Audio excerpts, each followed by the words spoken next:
De ahí el hecho de que la narrativa, por ejemplo, de Hechos, capítulo 13, para mí, desde mi lectura, es un texto sublime, porque refleja la dinámica del Espíritu Santo. Lo vuelvo a mencionar, la narrativa de Hechos 13 es sublime porque refleja la dinámica del Espíritu Santo en la vida de la iglesia, ya que el Espíritu es quien engendra la iglesia, la desarrolla, la mantiene, y es el mismo Espíritu el que la hace ser testiga de luz y vida en medio de un mundo de confusión y muerte. El Espíritu origina la iglesia. ¿Se recuerdan ustedes de ese diálogo entre Jesús y Nicodemo? Lo que es nacido de la carne, carne es, pero lo que es nacido del Espíritu, Espíritu es. Así que la iglesia nace entonces del Espíritu. Y si nace del Espíritu, ha de ser testiga del Espíritu.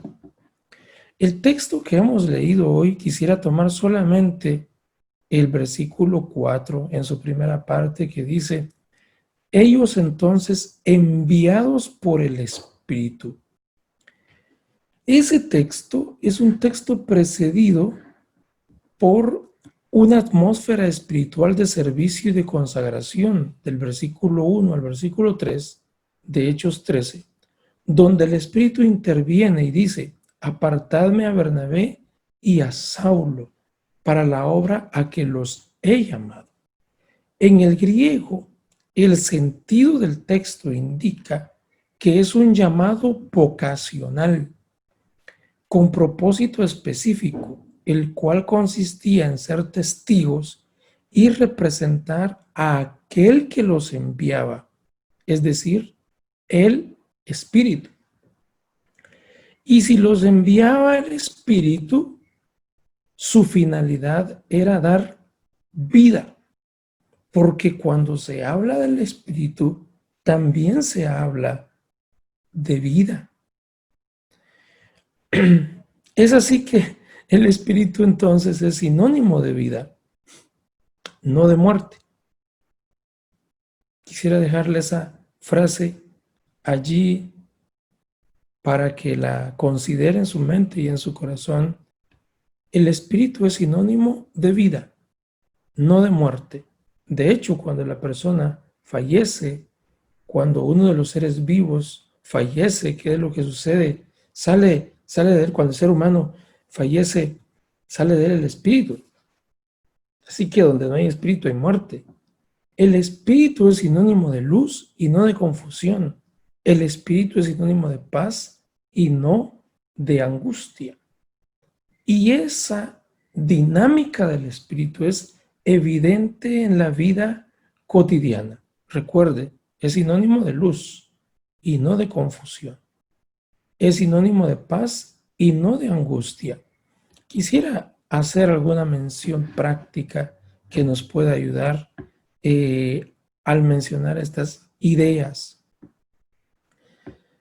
Si usted está por tomar una decisión y no ve claridad y ve nubarrones, es probable que la gracia del Señor acompañándole allí le diga que tiene que estar más cerca de Él para tomar esa decisión concreta. Si usted tiene angustia en su vida, tiene aflicción y no tiene paz, debemos de reconocer nuestra dependencia de Dios, nuestras limitaciones y que necesitamos más tener esa bendita presencia del Señor en el día a día, en lo que hacemos. El griego enviados es aquí una palabra que se lee epempentes. Proviene del ekpempo, un antiguo verbo participio aoristo, primero pasivo, lo cual indica que Bernabé y Pablo fueron receptivos a la autoridad del Espíritu y en virtud de esa disposición tenían el privilegio de ser testigos. En el griego, ekpempo, que es lo que se podría asemejar a enviados allí, indica que Pablo y Bernabé fueron receptivos a la autoridad del Espíritu. Por eso fueron privilegiados para ser testigos.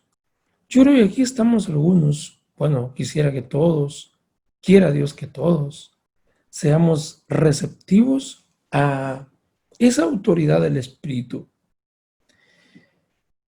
porque lo necesitamos. Autoridad del Espíritu para que nos guíe. Necesitamos estar dispuestos a la autoridad del Espíritu para que nos oriente, para que nos capacite, para que nos impulse a hacer la obra de Dios en cualquier espacio en donde estemos, porque eso indicaría sencillez y dependencia de Dios. De esa manera, entonces, ellos se dispusieron y caminaron hacia Salamina. El segundo hecho que se narra en este pasaje es el encuentro en Pafos con un mago, y al mago se le describe de una manera bien interesante.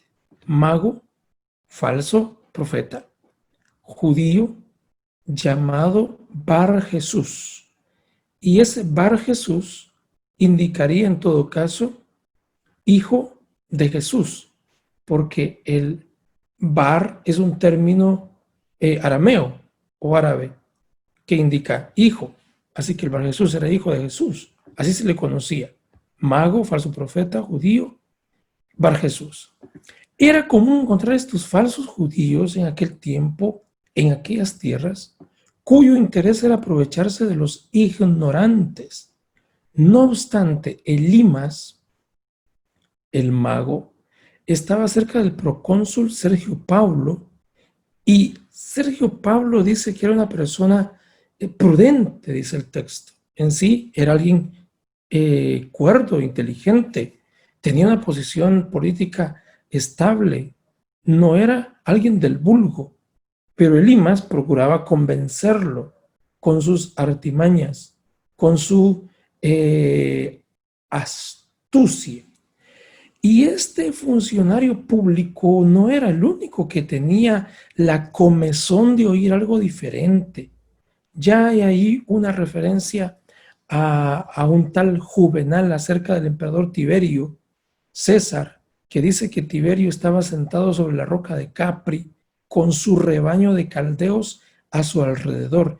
Y la referencia aquí a el rebaño de caldeos a su alrededor es de esa gente que le profetizaba cosas a él, a Tiberio César, que querían, porque él necesitaba escuchar algo que le orientara.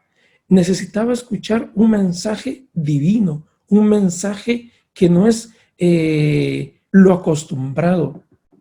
Vaya si no, todos necesitamos alguna vez tener un encuentro místico con Dios que nos permita que nuestra vida ordinaria se convierta en una vida extraordinaria.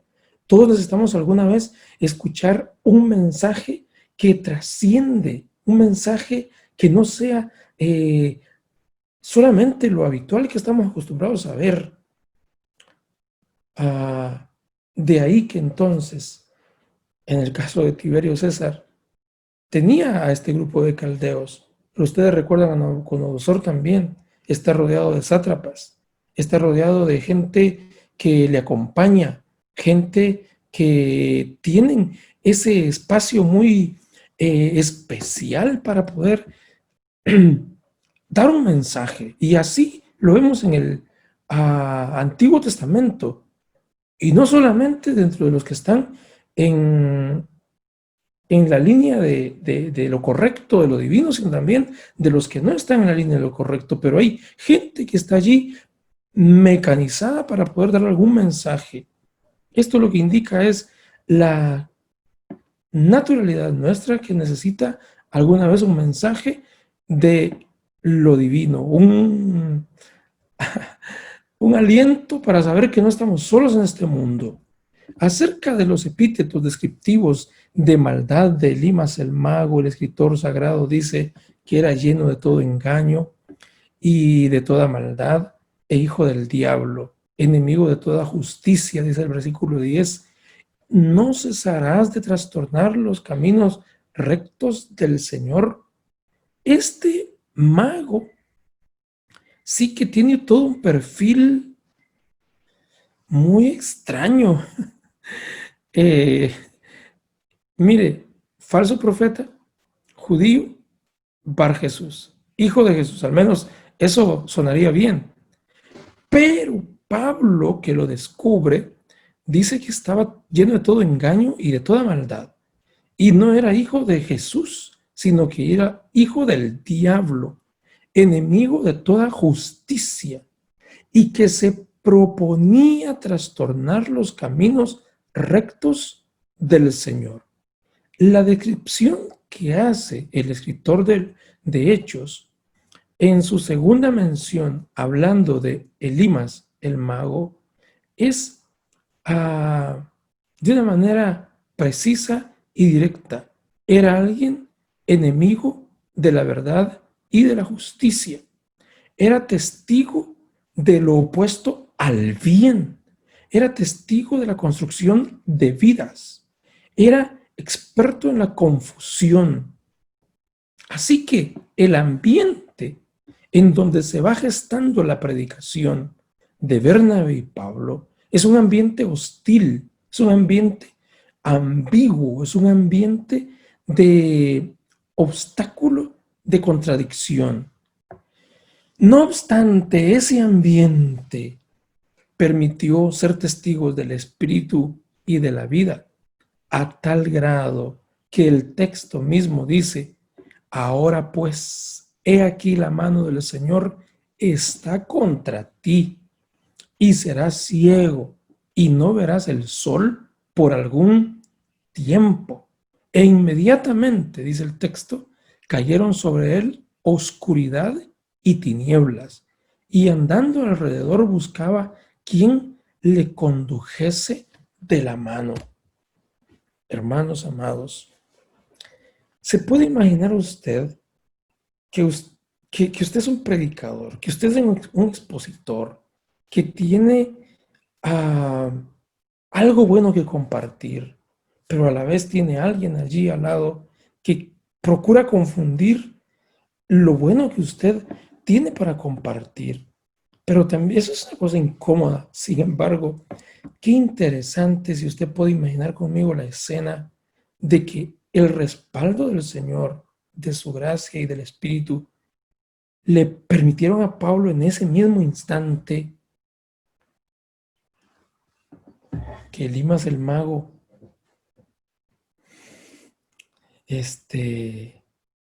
experimentara ceguera y que se confundiera literalmente. ¿Cómo se sentiría usted? Aprobado por el respaldo del Señor, aprobado por la autoridad que lo envió. Se sentiría honrado. Yo creo que alguna vez en nuestra vida, alguna vez solamente puede pasar eso en nuestra vida, y lo contaríamos a nuestras generaciones de cómo el Señor nos respalda. Quise buscar quizá una experiencia mínima que nos permitiera ilustrar esto. Y fíjense que no lo viví así despierto, pero sí tuve un sueño. No lo voy a contar como doctrina a usted, pero me pasó el sueño. Estoy evangelizando a una persona. En ese tiempo estaba trabajando en Cobán. Y al estar evangelizándola, al lado de ella, en el sueño, había una bruja. Y la bruja confundía, la bruja se metía, una cosa así bien incómoda. No podía prevalecer yo contra la brujita, pero de repente guardé silencio, fui prudente, y en medio del diálogo que tenía la bruja en el sueño, empecé a orar y a hablar en lenguas. Y me pareció interesante el recuerdo que tengo del sueño, porque La bruja dice, esto no lo puedo entender, eso no lo puedo soportar. Esto sí es un lenguaje que no soporto. Y se quedó callada, se sentó, se acurrucó y entonces tuve la oportunidad de hablar con la persona que estaba evangelizando. Hubiera sido interesante que lo experimentara así, con los ojos abiertos, pero creo que hay misterios alrededor nuestro que suceden y nos asisten por la gracia del Señor para poder vivir cada día y experimentar la presencia del Señor siendo testigos de Dios. ¿Qué otra prueba contundente necesitaba el procónsul Sergio Pablo para saber quién tenía la verdad?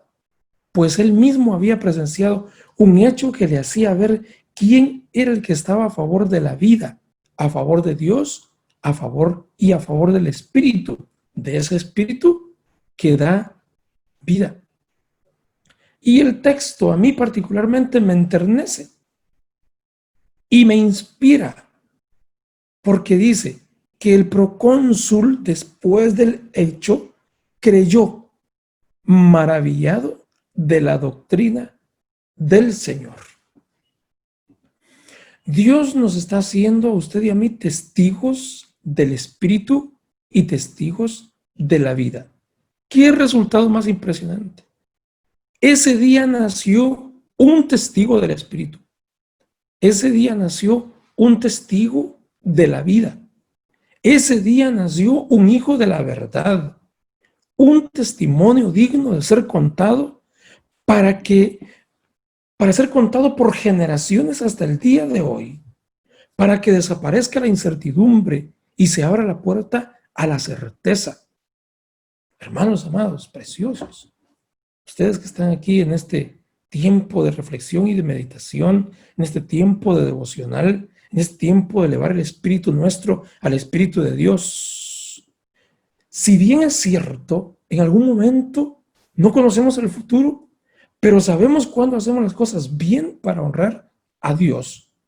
Tengamos certeza que la experiencia que tenemos de Dios es una experiencia real, es una experiencia verdadera, es una experiencia de fe que nos inspira al testimonio en nuestro cada día.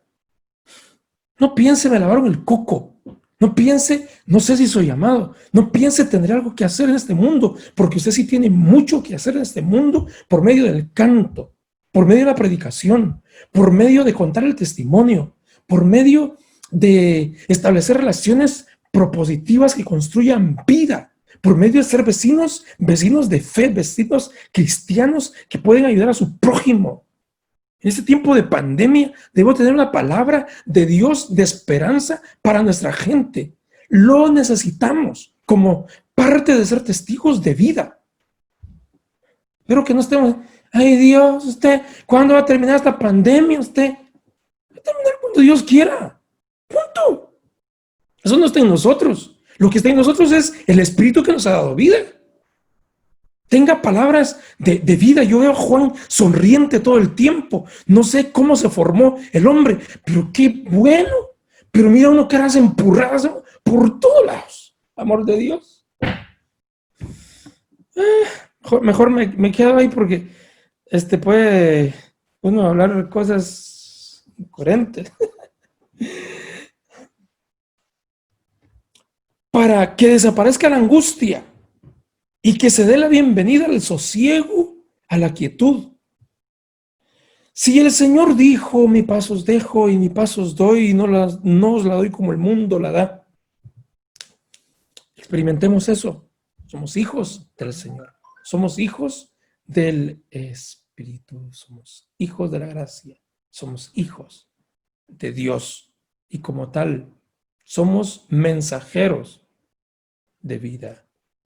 A manera de aplicación y de conclusión, digo que ser testigo del Espíritu consiste en ir de lo cercano a lo lejano, ir de un mundo de comodidad a un mundo inhóspito, como Bernabé y Pablo. Y vamos a ese mundo inhóspito y a ese mundo lejano con fe.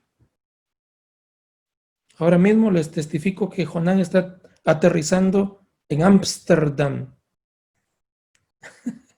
¡Qué bárbaro! Para que sea testigo del Señor donde quiera que esté. Ir de la confusión del aparentar ser hijos de Dios y ser hijos del diablo a discernir de qué espíritu somos. Necesitamos hacer o establecer diferencia en el hecho de que estamos a favor de la vida. Ser testigos del espíritu y de la vida significa lanzarnos hacia la vida, hacia la misma vida de Dios en la cotidianidad, y que ahí tengamos discernimiento para escuchar el mensaje de lo divino que nos asiste en el cada día y que nos hace saber que no estamos solos. Dios le está haciendo a usted testigo del espíritu y de la vida. Quiera Dios que a donde Él nos haya enviado y a donde nos envíe, seamos testigos.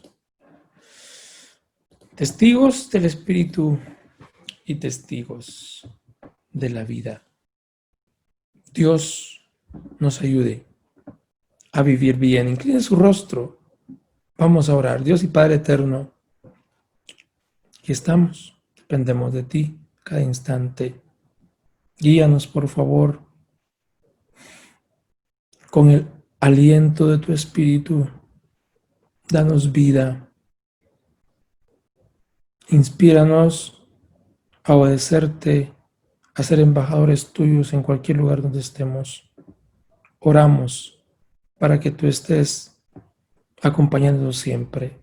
Es nuestra oración. Amén.